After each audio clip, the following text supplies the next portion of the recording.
So this He-Man of the Masters of the Universe is a classic toy. So we're gonna take a trip back down memory lane and see how I might improve or modernize He-Man. Why? Because so with everything ready to go, the first stage is to strip it back a bit, starting off with that hairstyle. Wow. Just wow. First thing I wanted to do was actually pick the pose.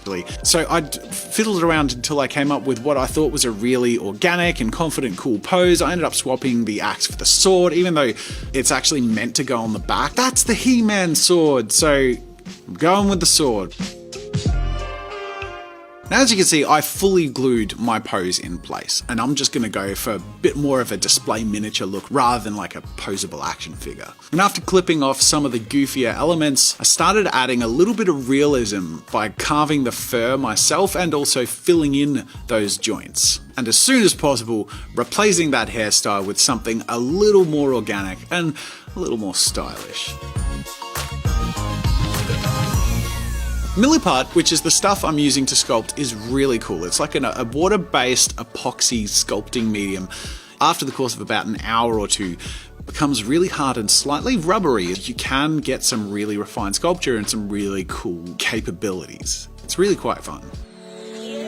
To make him look a little more badass and a little less creepy, I sculpted a shoulder pad that I added to his left shoulder, and with that smoothed out and made to look rigid as much as possible at least, I went through and slightly weathered some of the plastic and other areas of the sculpture and then left him overnight to cure to come back for the paint job the next day. But let's just take a moment to appreciate where we came from and where we ended up. And this is without paint, but I gotta say, I think this is a super epic improvement.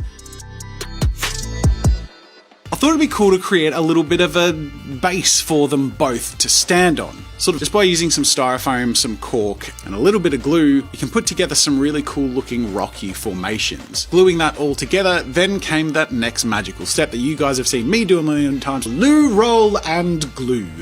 But the pro tip, of course, is to mix the glue and water with a bit of paint. So I put in a bunch of black paint, a little bit of brown paint. With all that mixed together, painting that toilet paper onto the little set that I'd built creates a really cool texture, which will eventually dry and be already primed and ready to paint the final coats of paint on. I've just soaked this whole thing in watered down glue. Stuff I chuck on it is going to be stuck to it. So I grabbed a bunch of the little pebbles. All of a sudden, I have a base I think is going to be really cool. All right, time to prime this guy. So by applying a brush-on primer all over my model, it basically makes all of the surfaces of the model not only ready to paint, but also uniform in texture. So finally, the time has come to paint our He-Man. Starting off with the base coat, it's just flat colors: the skin, the fur, the leather, the hair, and then the metal areas I actually base coated in black. And then when the black was dry, I went on and dry brushed the metallic colors on top.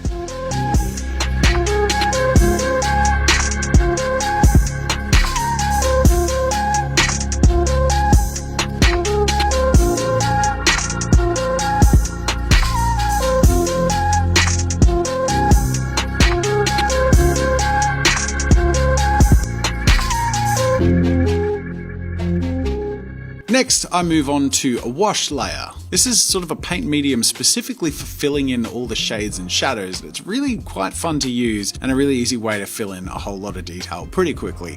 But it's in the next step that I really take my time and slowly but surely, layer by layer, bring out the highlights and really make this paint job pop.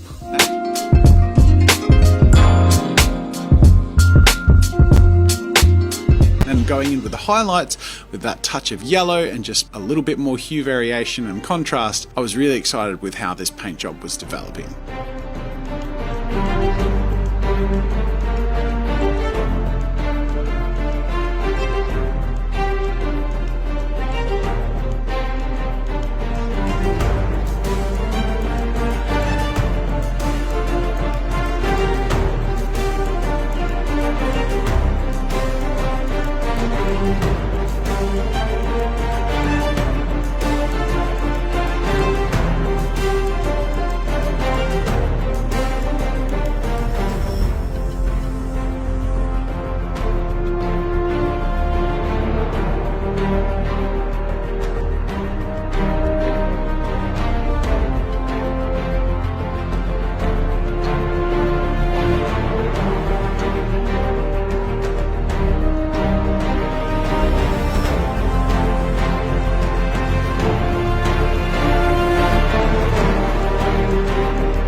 finally, I started to really like how the He-Man was looking, so with just some little detail tweaks here and there, it was about time to move on to the base. The little terrain diorama-y piece that would hold both of my He-Men on it, so I can show this off to you as well as possible.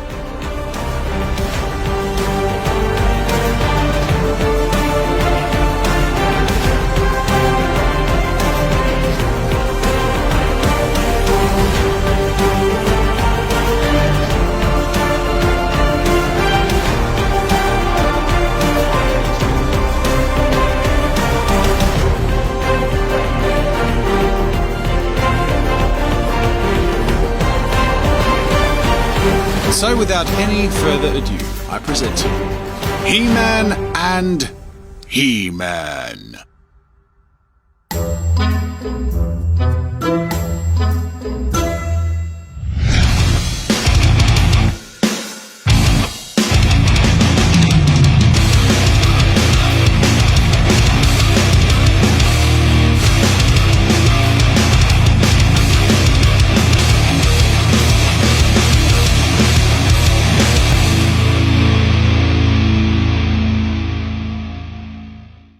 Here they are, old He-Man and new He-Man. This was a delight. I didn't expect it to end up so epic, and I love, like, I'm so glad that I bought two. I didn't know why I bought two when I bought two, but I guess this is why. The universe wanted me to create a display like this with them back to back, and I just, it's so perfect. I love it so much.